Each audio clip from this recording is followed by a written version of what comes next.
Hi, this is Annie Fox for Family Confidential, Secrets of Successful Parenting. My guest today is Iréné Celcer. Iréne is originally from Argentina, and she holds graduate degrees in psychology and social work. She specializes in several areas of parenting, including infertility, ADHD, and bullying. She has extensive expertise in treating eating disorders and in helping people develop healthy body image perceptions.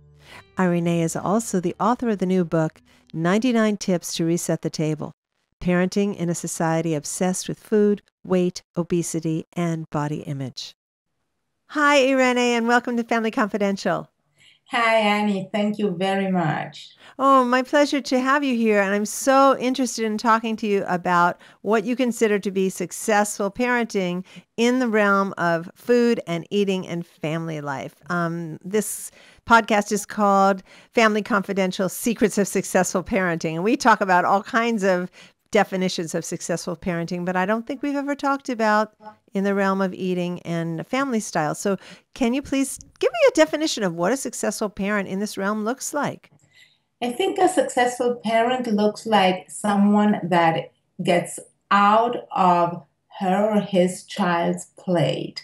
A successful parent is a person that allows his or her kid to eat according to the child's sense of hunger, inner hunger in their stomach. In fact, the only way that a child and an adult can feel their hunger is through their stomach. And a successful parent, what she or he does is he or she does not impinge all the time in the child's sense of being hungry. So Wow. a successful parent won't tell the child, eat everything that there is in your plate. What will they say instead of that? They would say something like, if you don't want to eat anymore, you don't have to eat it. Or if you want a second helping, here it is. So the child will learn from early on to self regulate. Wow. This is brilliant. And I'm wondering why so many of us, for so many decades, have completely missed this. The idea of finish everything on your plate before you get dessert. You can't move from the table until you finish everything on your plate, as if the child doesn't know when he or she is full. And the parent, I think, is operating out of some fear or anxiety. Absolutely. If my child doesn't eat, my child won't thrive. So Uh-huh. how do we get past that fear? Mhm. Every child that I know that's been allowed to eat whatever they want when they want it, this child has not died of hunger or malnutrition. And I remember the pediatrician telling me one time when my daughter was very, very young, and I was, of course, complaining about her not eating enough vegetables. He was telling me that fruits have the same vitamins and minerals than vegetables, and that in time, if I leave my kid alone, she will start eating those vegetables. So I think that another important aspect of being a successful parent is being really patient, because there are tastes that are acquired tastes that children do not like them just off the bat. And meals and tastes and foods have to be served again and again till the child really feels brave enough to try it. And you can tell your child, let's see who feels brave today. And one day she or he will feel brave, and another day, no, nothing new. Children also go through phases of eating the same thing. And that's why we really, really need to be patient, and we really need to keep serving an array of different healthy foods for when the child does feel brave. I love what you're saying about feeling brave, because I'm equating this to taking risks out in the world. A very young child learns to walk and toddles, and then they get a little more steady on their feet on a flat surface, but then there's a step down. And, it may be 4 inches, but to the child, this is scary. So the idea of being able to take risks in the physical realm, and you're equating it to taking risks and being brave. Try it, see what happens. And the repeated acquaintance or opportunity to try again helps to build up the child's confidence. I really love that. There's also something else I wanted to pick up on. You said a successful parent stays off or out of the child's plate. And I love that because I think too often it becomes a power struggle. Absolutely. We become so fearful and we become so upset, and our history is just leaning on us so heavily that mothers especially, although fathers too, we really freak out about our child having our body or not having our body. And we do forget that even if our child has exactly our body looks, it's a different time. This child is not ourselves, and we are going to act differently than how whoever acted with us, making us so unhappy about our own body. It's really interesting in so many realms, body as well. When I ask parents, how many of you are actively trying to raise your children differently from the way you were raised? Typically, 80 to 90% of the people in the audience will raise their hand. And it's no disrespect to our parents, but there were things we experienced that didn't feel right. And maybe the body shaming or the pushing to finish the food or to stop on the other side. You don't need another helping of this. It's the parent as the Uber judge who's trying to dictate to the child, I know best for you at all times. Absolutely.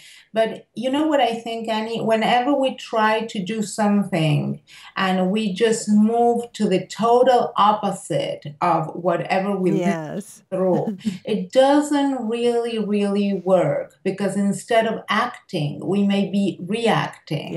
And so the most important thing is to really take a middle ground. And if we really listen to our child, this child will let us know what she or he needs, even in terms of food. And I do know that parents get very, very upset when their child, and it is a stage also in which all that kids want is something sweet or things that are junk food.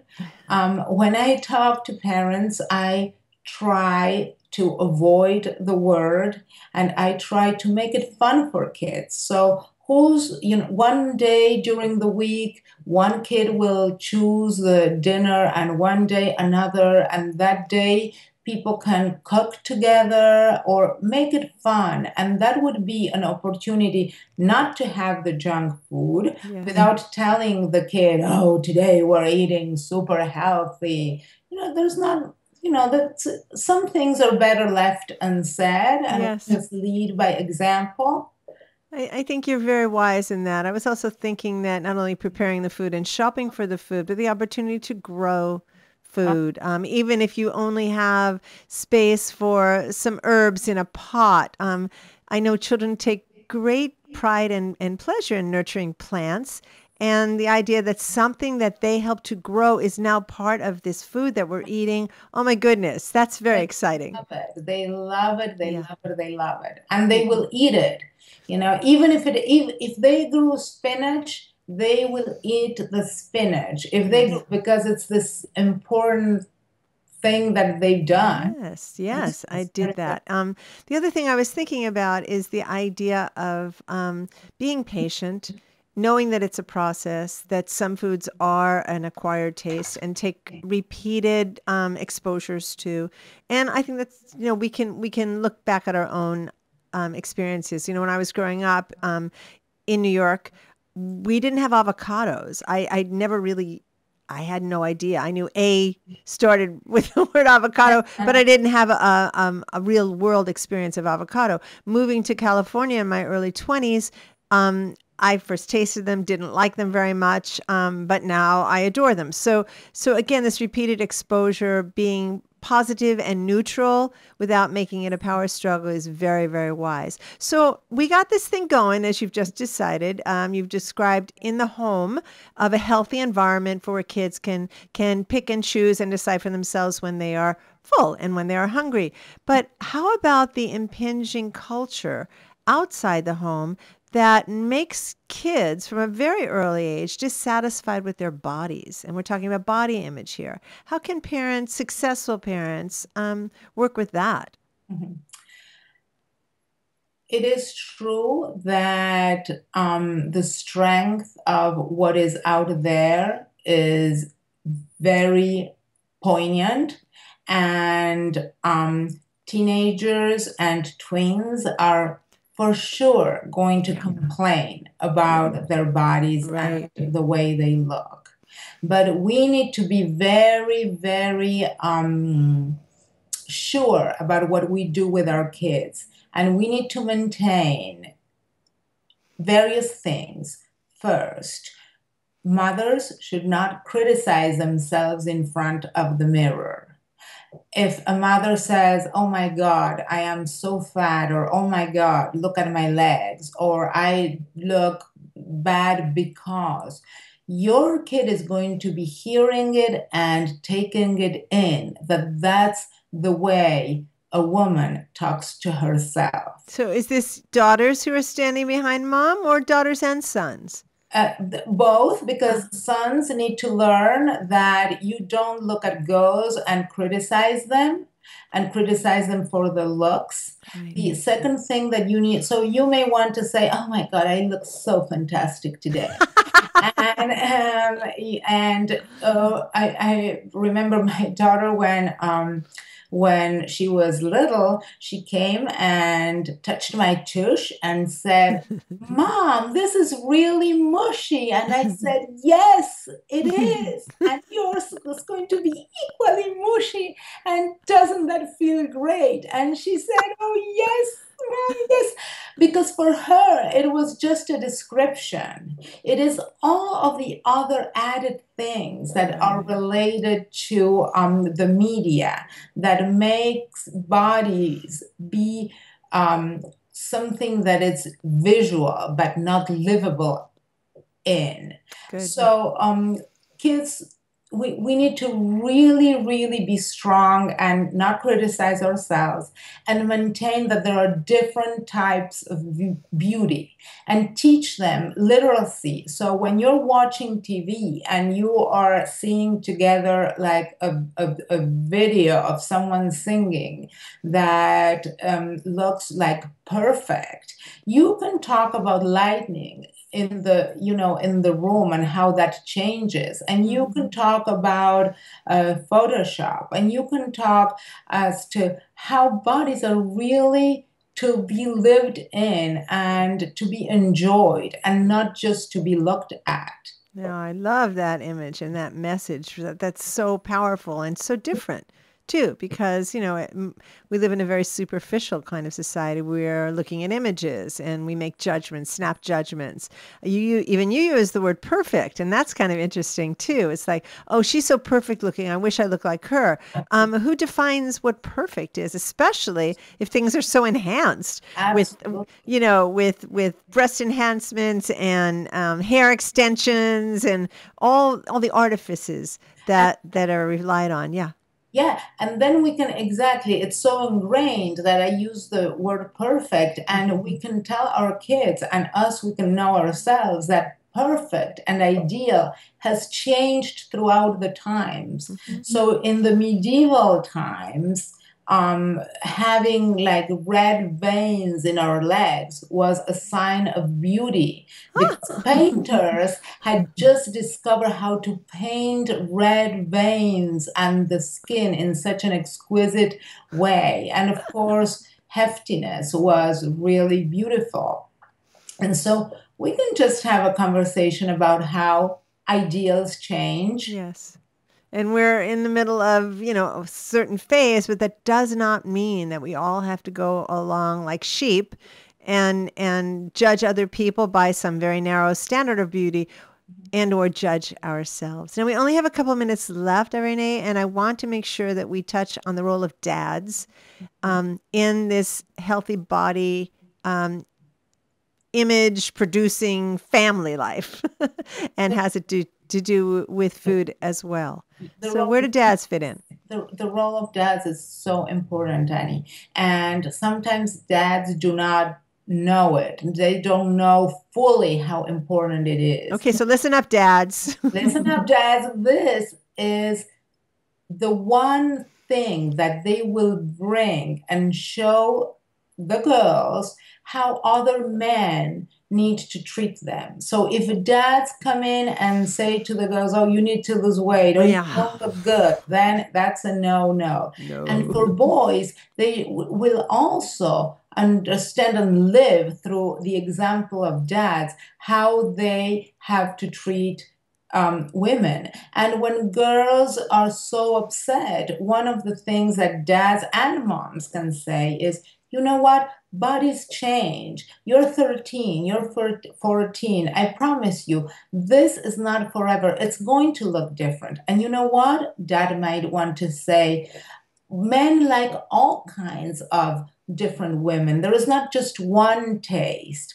And yes, what's outside is very important. But you know what? You look beautiful to me.